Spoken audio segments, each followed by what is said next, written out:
Olá, tudo bem? Eu sou Glaucio Nascimento, ginecologista obstetra especialista em medicina fetal, e nós estamos realizando o curso de anomalias fetais.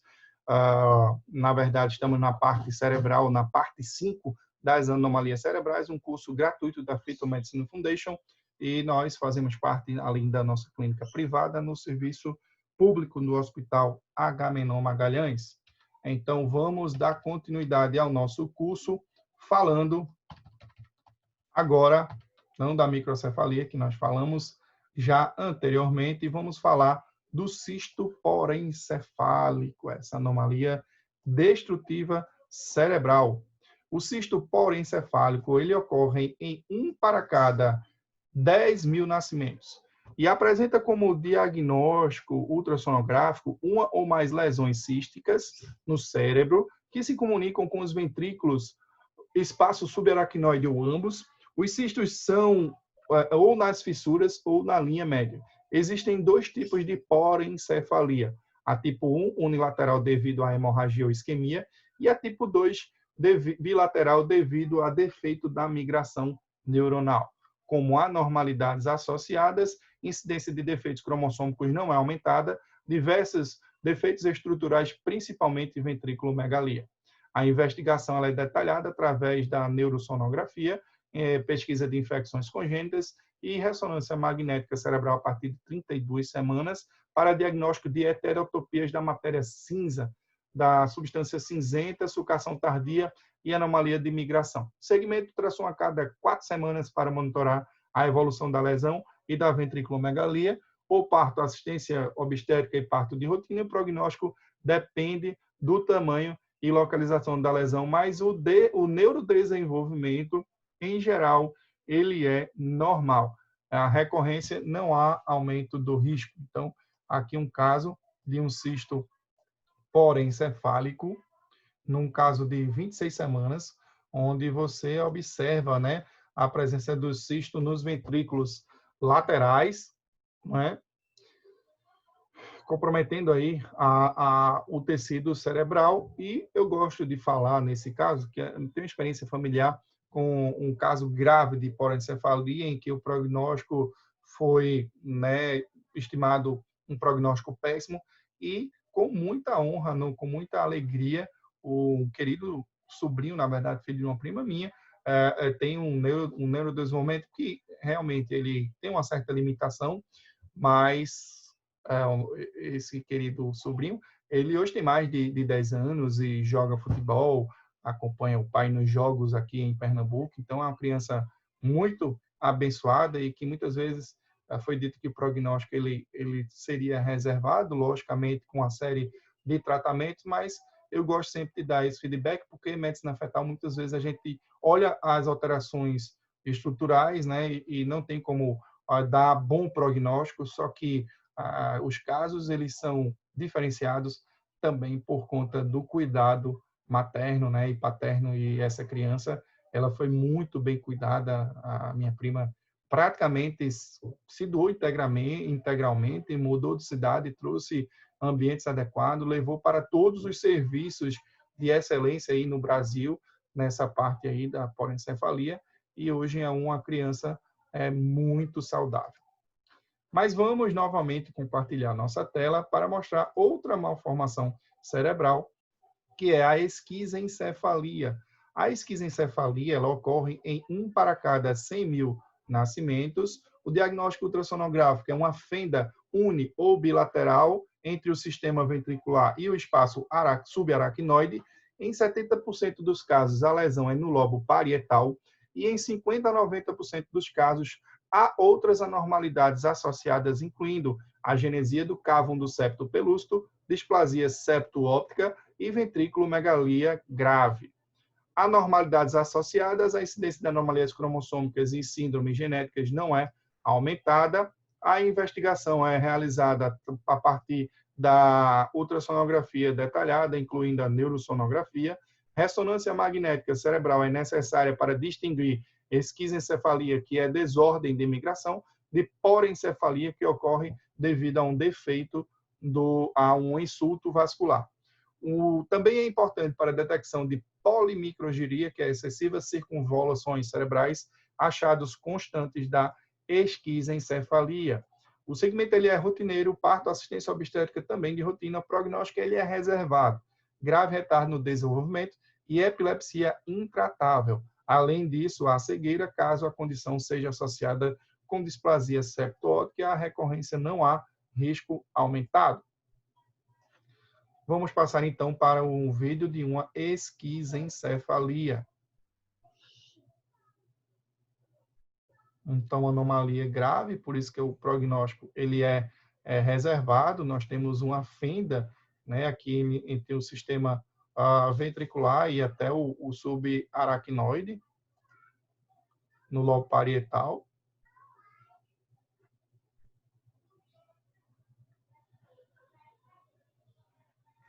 E aí, essa é a esquizencefalia. Vamos passar aqui agora para a displasia septo-óptica. A displasia septo-óptica ela ocorre em 1 para cada 10 mil nascimentos. O diagnóstico ultrassonográfico, ausência do cávum do septo pelúcido com córneos anteriores comunicantes. Com anormalidades associadas, a incidência de anomalias cromossômicas e síndromes genéticas não é aumentada. Na displasia septo-óptica, além da ausência do cávum do septo pelúcido, há hipoplasia dos nervos ópticos e ou anormalidades hipotálamo-pituitárias. Investigação, ultrassonografia detalhada, incluindo neurosonografia e ressonância magnética cerebral para avaliar nervos e quiasma óptico, hipotálamo e glândula pituitária e para demonstrar possíveis anomalias corticais associadas, polimicrogiria e esquizencefalia. O segmento ele é rotineiro, o parto, assistência, obviamente, de rotina. O prognóstico, ausência isolada do cávum do septo pelúcido, usualmente é assintomática, displasia septo-óptica, distúrbios visuais desde cegueira até visão quase normal. Insuficiências hormonais podem ser tratadas com terapia de reposição hormonal e recorrência não há aumento do risco. Vamos mostrar aqui um caso de displasia septo-óptica num feto com 22 semanas.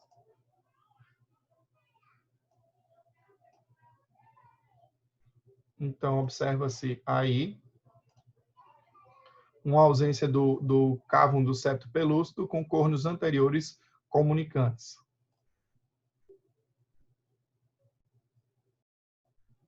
E aí você vai ter a displasia septo-óptica. É bem detalhado, é bem específico, né? É a ausência desse cávum do septo pelúcido dos córneos anteriores que estão comunicantes. Vamos passar agora para a esclerose tuberosa. A esclerose tuberosa ocorre em 1 para cada 6 mil nascimentos. O diagnóstico ultrassonográfico são múltiplos nódulos ecogênicos no coração, rabdomioma, usualmente maior do que na 20ª semana de gestação, e cérebro apresentando tubérculos corticais e nódulos subependimais, usualmente acima de 30 semanas. O diagnóstico diferencial é o fibroma cardíaco, que é o único grande e geralmente associado a derrame pericárdico. A esclerose tuberosa é vista em 50% dos casos de rabdomioma.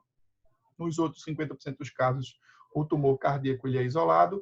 E quando há múltiplos rabdomiomas, o risco de esclerose tuberosa é maior do que 90%, com anormalidades associadas a mutações dos genes TSC1 e TSC2, são vistas em 90% dos casos. Os tumores, em geral, afetam cérebro, coração, pele, rins, olhos e pulmões. Entretanto, o diagnóstico pré-natal é limitado à detecção de lesões no coração e cérebro. Investigação, ultrassonografia detalhada, incluindo neurosonografia, pesquisa de mutações nos genes TSC1 e TSC2, ressonância magnética cerebral pode ser útil em caso de outras anormalidades suspeitas, e o segmento a ultrassom a cada 4 semanas para monitorar a evolução dos tumores cardíacos e desenvolvimento de arritmias e hidropsia.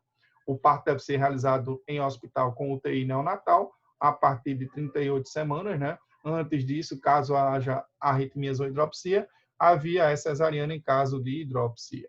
Prognóstico, arritmia, hidropsia e óbito fetal ocorre em 20% dos casos. Os tumores cardíacos geralmente regridem nos primeiros anos de vida, enquanto os cerebrais geralmente aumentam em número e tamanho. O prognóstico depende do número, tamanho e localização dos tumores. um amplo espectro, desde expectativa de vida normal, com sintomas leves, até grave retardo no desenvolvimento, epilepsia, autismo, falência renal e pulmonar. A recorrência é uma doença autossômica dominante e vai ocorrer uma recorrência de 50% dos casos se um dos pais forem afetadas, e uma mutação nova, ela ocorre em 65% dos casos, mas não há aumento do risco. Vamos então mostrar um caso de esclerose tuberosa num feto com 30 semanas de gestação. Então, a presença de múltiplos nódulos que é observado também no cérebro, correspondente a tubérculos corticais e nódulos subepidemais.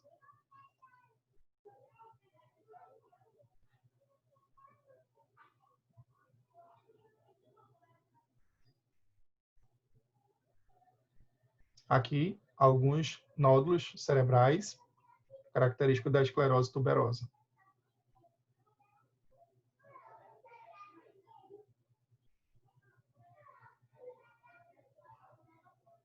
E notando aqui no coração, né, o rabdomioma.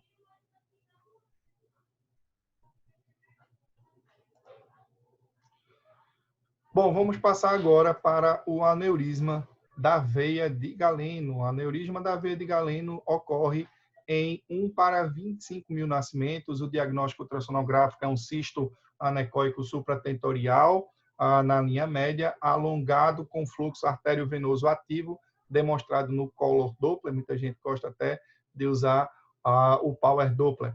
O defeito se desenvolve no início do primeiro trimestre, mas o aneurisma só se torna aparente à ultrassonografia no terceiro trimestre. Em 90% dos casos, há insuficiência cardíaca de alto débito e hidropsia secundária, com anormalidades associadas às anomalias cromossômicas e síndromes genéticas não aumentada, investigação padrão da neurosonografia para excluir lesões cerebrais, isquemia e leucomalácia, ecocardiograma para detecção de sinais precoces de insuficiência cardíaca, e, na verdade, o eco faz parte da investigação de todos esses bebês com defeitos congênitos, com suspeita de defeitos congênitos e defeitos, né, de anomalias fetais, e o segmento ultrassom semanal com o objetivo principal de determinar o momento de interrupção, que depende do risco de desenvolvimento de insuficiência cardíaca.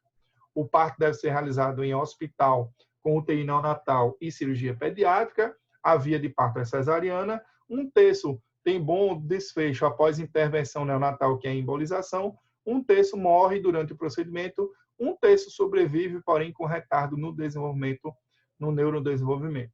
Se houver hidropsia fetal, no momento do diagnóstico, o prognóstico é ruim e não há aumento do risco de recorrência no caso de aneurisma da veia de Galeno.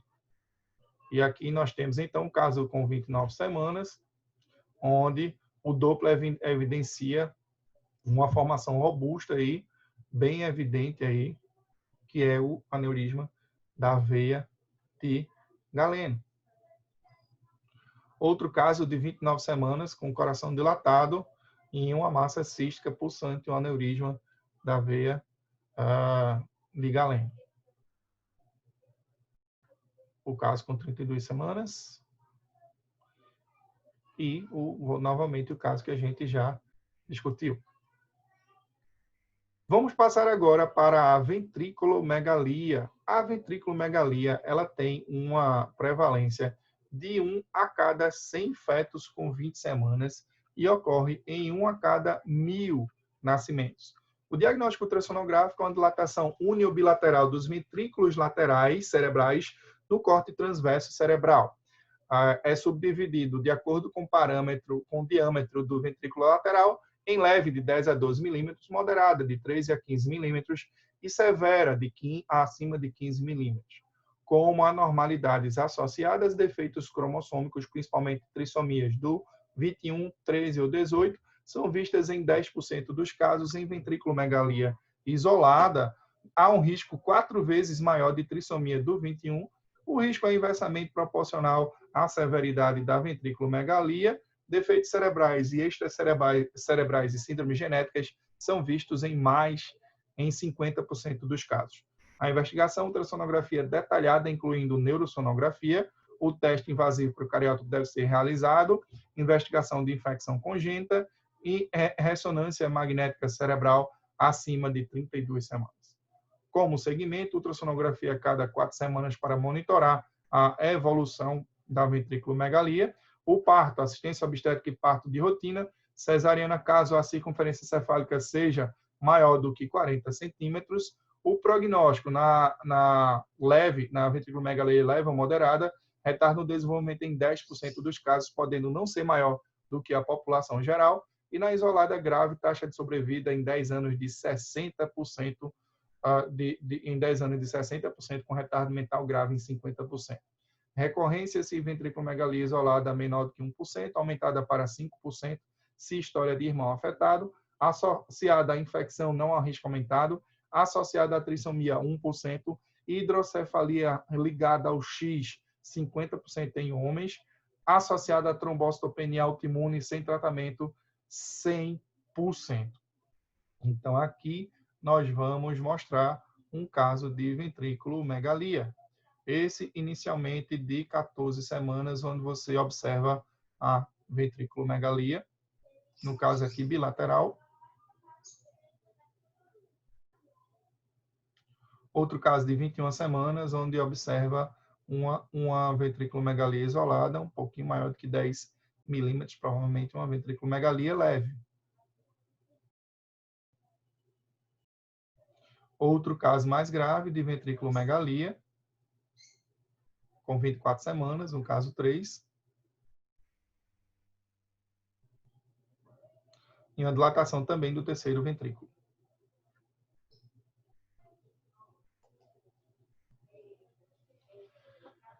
Bom, finalmente nós terminamos, né, as malformações cerebrais, parte 1 apenas do curso. Na verdade, parte 1 não, né? O sistema 1 que nós temos aí desse curso de anomalias fetais. Vamos seguir na próxima aula com as anormalidades da coluna vertebral. Abraço a todos, fique com Deus e até a próxima aula.